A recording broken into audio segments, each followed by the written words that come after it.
when you add up everything the Niners have done, it doesn't look great. Put it on paper. I mean, they've lost 9 starters. The big move they're going to make this year is adding a new blocking tight end and Mac Jones, Demarcus Robinson and rookies and extend Brock. Like on paper, that's a 6-11 team that took a step back that would need lots of young players to step up to go forward. But people say, well, it's an easy schedule. That's true. And then Christian McCaffrey's coming back. Christian's coming back.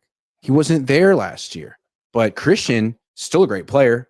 And if he's the guy he was in 2023, then why can't this team make a run?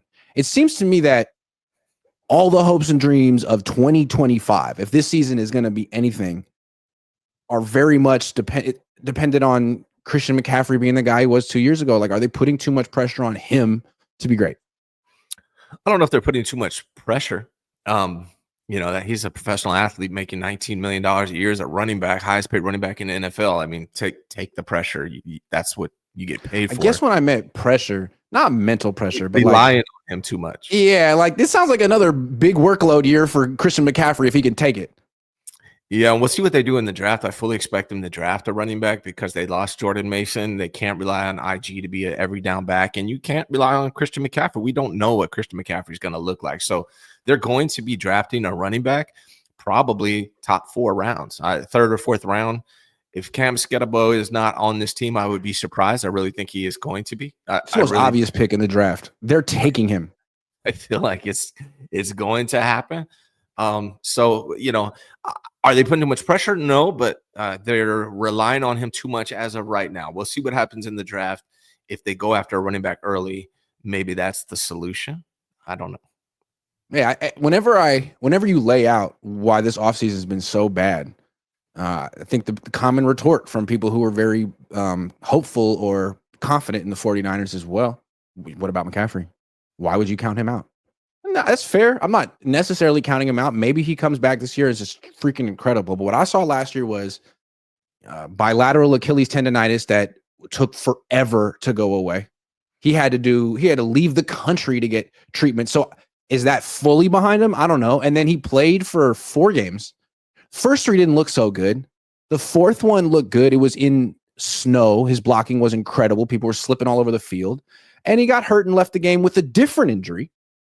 And you could say it was a fluke or it was related. No one knows how that happened. Maybe he hit his knee on the ground. Maybe it was related to the previous stuff. 4 games he lasted. So if he's in and out this year, this is a team, in my opinion, that could win 6 games again. It's very much dependent on this guy or whatever running back they draft in round 3 being incredible right away.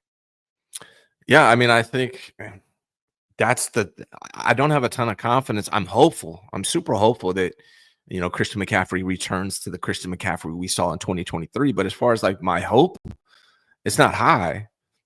He's been injured a lot. And when he did play, he didn't look like himself. And maybe that was because of the injury, maybe because he wasn't 100% healthy. Maybe he'll get 100% healthy over this long offseason. The fact that he didn't play much last year, and he will be the Christian McCaffrey of old, but he's 29 now? I don't have a ton of confidence that the 49ers can rely on Christian McCaffrey to be there every single game and to be the same player that he was in 2023. So it's one of the biggest concerns I have for the 49ers, and they absolutely have to draft a running back replacement. Yeah, I mean, agree. A couple of days ago, Juszczyk was interviewed on Sirius XM because he's so important. And they were like, so this is a weird offseason. Like, why are you still confident in the team? And he's like, well, yeah, we're churning a lot of the roster, but we still have so many stars in the team. And he listed guys. He didn't say himself, thank God, but he said Kittle, McCaffrey, Warner, Fred, Jawan, and Trent. And I'm thinking like, one, I'm glad you also didn't say Ayuk because we don't know that he's going to play this much this year or even be on the team. But everyone else you mentioned last year was out there. You had Jawan, you had Kittle, you had Warner. Like you even had 10 games of Trent Williams. What you didn't have was Christian. So what you're saying, Juszczyk, is, well, we're going to have our offensive player of the year back this year. Maybe. I wouldn't want to put all my eggs in the 29-year-old basket, a running back basket, who's, you know what I mean? It just seems like it could work out, but it probably won't. Yeah, I mean, the reason why they struggled last year, obviously, Christian McCaffrey, which you mentioned. Brandon Ayuk, when he came back, he wasn't himself because he missed all of training camp, and then he got injured. He was gone. Brandon Ayuk was huge for Brock Purdy's success and the 49ers' success in 2023. And then Deebo Samuel was a shell of himself last season. Now Deebo's gone, which I think might be a good thing because they were relying on him so heavy in their offense. So he's gone. So really, we need CMC healthy. We need Ricky Pearsall to step up, and we need Carlson to play at a high level as well, because Brandon Ayuk, when is he going to even be back? And when he comes back, what is he going to look like? The 49ers will not, it won't surprise me if the 49ers draft a wide receiver again. And they're definitely going to get a running back in the top 4. I agree. Amaya says, forget what the haters saying. I like the Radio Static t-shirt. Man, fuck you.